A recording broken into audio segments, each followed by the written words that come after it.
Rahim build engineering and construction YouTube চ্যানেলের পক্ষ থেকে আমি দিদি আছি আপনাদের সাথে। আশা করি সবাই ভালো আছেন। আজকে আলোচনা করব classification of beam according to equilibrium condition. আমাদের যে কোনো সিভিল ইঞ্জিনিয়ারিং এর সবচেয়ে বহুল ব্যবহৃত ইকুয়েশন হলো summation of fx equal to 0, summation of fy equal to 0, summation of moment equal to 0, অথবা summation of horizontal equal to 0, summation of vertical equal to 0, summation of moment equal to 0। এই তিনটাকে বলা হয় equilibrium equation. হ্যাঁ, এটা আশা করি সবাই জানেন আপনারা। এই তিনটা ইকুয়েশন দিয়ে আমরা সবগুলা প্রায় অলমোস্ট ম্যাক্সিমাম স্ট্রাকচারগুলো সলভ করি বা করতে পারি, এবং কিছু কিছু এই তিনটা ইকুয়েশন দিয়ে সলভ করা যায় না, তো সেগুলাও আছে, তো সেগুলো আমি বলবো একটু পরে। তো যাই হোক, তাহলে আমাদের ইকুইলিব্রিয়ামের আর আমাদের যে কোনো স্ট্রাকচারকে স্টেবল থাকতে হলে অবশ্যই ইকুইলিব্রিয়াম কন্ডিশনে থাকতে হবে, না হলে সেটা স্টেবল মানে থাকবে না।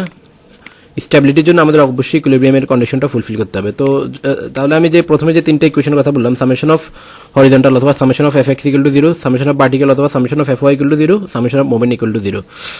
তো যখন কোনো স্ট্রাকচারকে এই তিনটা ইকুয়েশন দিয়ে, মানে স্ট্রাকচার বলতে কোনো একটা বিমে আমি বলি, কোনো একটা বিমকে এই তিনটা ইকুয়েশন দিয়ে সলভ করা যাবে, তখন সেটাকে বলা হয় স্ট্যাটিক্যালি ডিটারমিনেট বিম।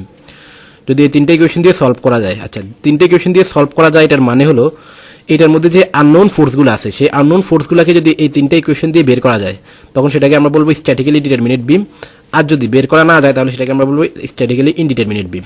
এখানে আমি এটাই বলেছি। আমি যদি একটু নিজের ভাষায় বললাম, এখন আমি বই পুস্তকের ভাষায় যদি একটু বলি, তাহলে এই যে এখানে একটা বিম দেখতে পাচ্ছেন, এখানে আমাদের আননোন ফোর্স হলো দুইটা, R1 এবং R2, মানে দুইটা রিয়েকশন। জাস্ট এটা হলো একটা সিম্পলি সাপোর্টেড বিম। এখানে হলো জাস্ট এটা রোলার সাপোর্ট বা পিন সাপোর্ট বলতে পারেন এটাকে।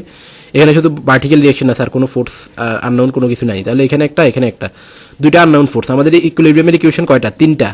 তাহলে তিনটা ইকুয়েশন দিয়ে দুইটা আননোন ফোর্সকে সহজেই বের করে ফেলা যাবে। তাহলে এটা হলো একটা statically determinant beam.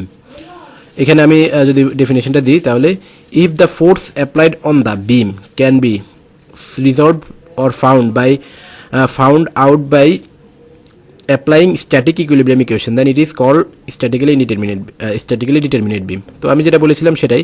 Also we can say that in statically determinate beam number of unknown force are equal to the number of equation, মানে আমাদের যে নাম্বার অফ আননোন ফোর্স আছে সেটা ইকুইলিব্রিয়াম ইকুয়েশনের সমান বা তার চেয়ে কম হবে।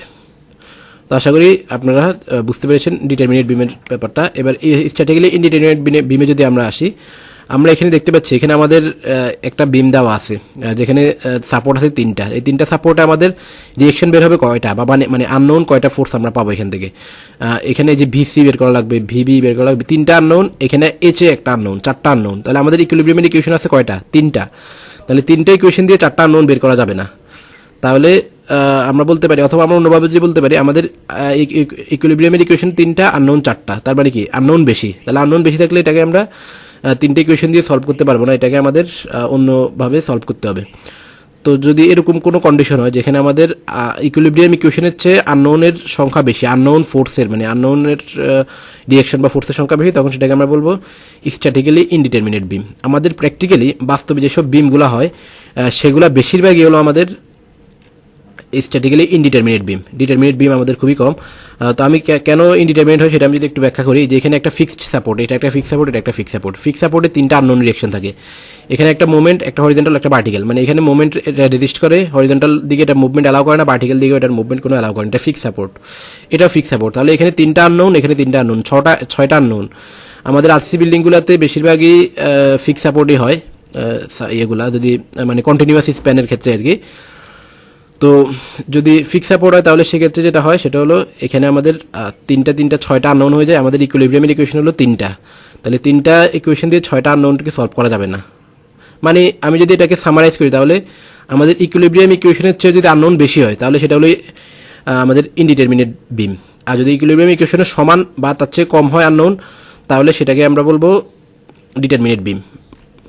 অর্থাৎ আমাদের যদি আননোন 3 সমান বা তার চেয়ে কম হয়, তাহলে সেটা ইকুইলিব্রিয়াম ইকুয়েশনের দিয়ে সলভ করা যাবে এবং সেটা আমাদের ডিটারমিনেট বিম। আর যদি এটা না হয়, তাহলে ইনডিটারমিনেট বিম। আশা করি আপনারা বুঝতে পেরেছেন। যদি বুঝতে কোথাও প্রবলেম হয়, তাহলে কমেন্ট সেকশনে জানাবেন, আমি রিপ্লাই দেওয়ার চেষ্টা করবো। আর যদি ভিডিওটি আপনাদের ভালো লেগে থাকে, তাহলে আমাদের চ্যানেল সাবস্ক্রাইব করে বেল আইকনে ক্লিক করে রাখবেন, যাতে পরবর্তী ভিডিও সবার আগে আপনাদের কাছে পৌঁছে যায়। সবাই ভালো থাকবেন, সুস্থ থাকবেন। ধন্যবাদ সবাইকে।